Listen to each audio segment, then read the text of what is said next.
Hi, I'm Magnus. Welcome to my channel. If you clicked on this video, that means that you're interested in my 30-day cut challenge. The goal with this challenge is to get you as toned as possible, shred fat, and build lean muscle mass over 30 days. So this is a 4-part series. I will also pick one day from the program every week to go more into depth and detail to show you how to do the exercises, but also explain what you should think of and what you might be doing wrong. This program has a similar programming and philosophy as the ones I have for my superheroes when I train them for movies. At any point, if you feel like you want more guidance, a little more detail on the full program, how to do the exercises and the nutrition part, go on my app. But I will cover as much as possible here on YouTube so you guys can understand and follow along in this 4-week challenge. So this program has a 5-day split. 4 out of 5 days we'll be doing strength training, and out of 5 days we'll be doing high intensity interval training. So that means on the strength days we'll be integrating the high intensity interval training in the program. The 5th day, which is pure cardio, is an optional day for all of you that feel like you have more in the tank. But trust me, if you feel like you need to take an extra break on day 5, you're more than welcome to do so. So to maximize results and not compromise, you want a gym for this challenge. Obviously, if you don't have access to a gym, you can modify the exercises to your best ability and try to do something similar at home. Nutrition is going to be a huge part of this 4-week challenge. My philosophy when it comes to nutrition is to not restrict yourself from food or try to avoid crash diets or anything too extreme. There's a lot of people out there that have had success with other diets, and if you're one of those and you want to stick to another diet, good for you, then you can just stick to the training part. But if you feel like you need more guidance with your nutrition, just follow my program.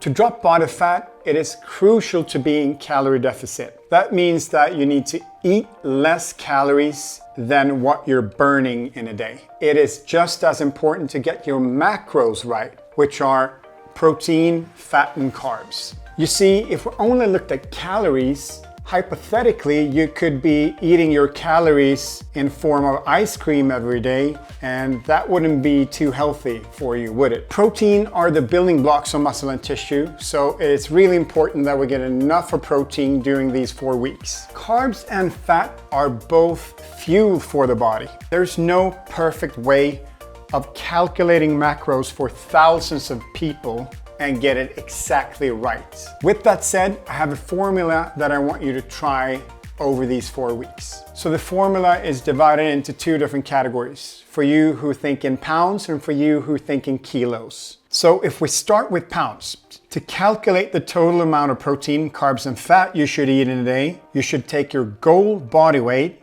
and then multiply. To get your protein, you want to put your goal body weight in and multiply with 0.85.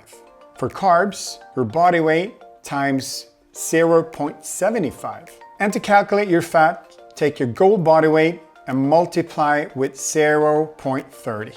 So if a person weighs 200 pounds, he or she should eat around 170 grams of protein, 150 grams of carbs, and about 60 grams of fat total in a day, spread out over 4 to 5 meals. All right, let's get into the macros for everyone who thinks in kilos. Your protein should be your goal body weight times 1.80. Carbs, your goal body weight times 1.70. And to get your fat, you want to take your goal body weight times 0.65. If you need more help with good protein sources, good carb sources, or fat, or more guidance on grocery shopping lists, for example, I have more of that in my app. So the nutrition is going to require some work in the beginning. You know, you have to actually educate yourself a little bit, and you need to start reading labels and figure out how much of everything you're actually eating. All right, let's get into the programming and week 1. As I mentioned, we're doing a 5-split programs when we focus on different body parts each day. We're active at least 4 days with a 5th optional day, and then we have 2 days when we're completely off. Make sure to take those 2 days off whenever you want. It doesn't matter when you take those 2 days off. What matters is that you stick to the 4 days a week, or maybe 5, and then take those 2 days off. don't worry if you need to work or you got some family obligations and you cannot work out one day. That's your day off, and then you make sure to hit the gym the day after. Just know that with every strength session, there's always core and high intensity interval training. Even if I don't mention that, that's always included in those days. So day 1 is legs. Day 2 is chest and front side shoulder. Day 3 is back and backside shoulders. Day 4 is bicep, tricep, and outside shoulders. And day 5 is cardio. So the day that I want to have a more closer look at this week is our leg day, our day 1. We're going to start with a treadmill warm-up, and here I'm making sure to jog or even walk at a comfortable pace. The goal is to be warmed up after 5 minutes. Then we're going straight into treadmill sprints. Since it's our first week, we're going to start pretty light. We're doing 30 seconds on the treadmill, then we're doing 30 seconds off the treadmill. You want to make sure to sprint as fast as you can here without compromising on form or even, falling over and getting injured. We don't want that to happen. So, but safety first, obviously. For everyone with issues with, knees or back, you can also turn the treadmill off and do hamsters. And hamsters is when you push the treadmill with your body weight, just grab onto the handles and sprint as much as you can. Our first real leg exercise is a squat with a barbell. And here we're doing 4 sets with 10 reps each set. When doing a barbell squat, it's important that you make sure that your knees are aligned above your toes throughout the squat. You want to make sure that you brace the core, keep that natural arch in the back. And one thing that's really important as well is to make sure that your heels are in the ground throughout the squat. Go as low as you're comfortable with without compromising on a good form, and then you go up again. You do want to be a little more explosive, concentric on the way up, and you do want some resistance when dropping down into the squat. And when I do these first heavier exercises, I make sure to rest up to 2 minutes in between every set. The longer I get into the workout, the less I rest. You don't want to compromise with the rest, because what happens in the set, the quality of the actual set, is the most important. You want to be able to lift as heavy as possible without compromising on good form, and at the same time do all the reps that is required of you. Our next exercise is a goblet squat. This time you put a kettlebell in front of you, or even a dumbbell works as well. And then you want to rotate your shoulders back, rotate your elbows in, brace the core, and squat down. You want to make sure to go a bit slower on the way down, keep the resistance, and then a little more explosive on the way up. It is really important that you make sure that your heels are in the ground throughout the whole squat. And I rest about 2 minutes in between every set in this exercise as well.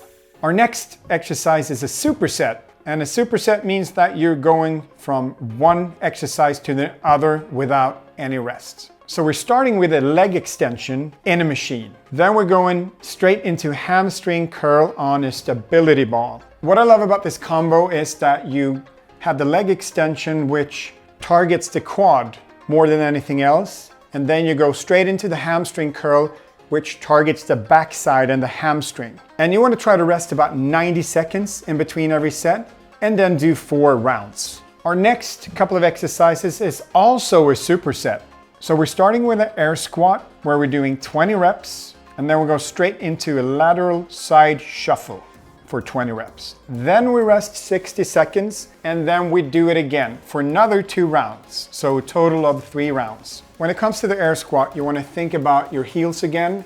Make sure that your heels are in the ground when pushing off in the bottom. When doing the lateral side shuffle, it is important to try to keep the natural arch in your back. Don't bend too much. That means you're going too low. You also want to make sure that your knee are aligned above your toe when taking that step out and squatting down. And to wrap things up, we're going to do a core exercise, and this is the cat plank. To set the cat plank up properly, you want to stand in a push-up position. Then slowly, you want to suck in your belly button towards your spine, and then rotate your hip or tilt your hip forward, and then slowly roll your spine. Hold for 30 seconds, and then you rest for 30 seconds. And we're doing this for 3 sets. So that's leg day, week 1 Day 1. Pretty tough as you can tell, but let me tell you, it is gonna be worth it. Trust me. Here you get an idea of what I want you to do for the rest of the week. And if you want these programs in detail, just go on the app and they're all there. So that's it for today. I hope you guys enjoy this. I did. I am super excited to be a part of your fitness journey. Challenging but fun 4 weeks. I'll see you in a week when we're going to talk about week 2 in this challenge. I will also highlight one day of that week to show you more in detail what to do and mistakes to avoid. Don't forget to hit that subscribe button, press like, and I'll see you next week.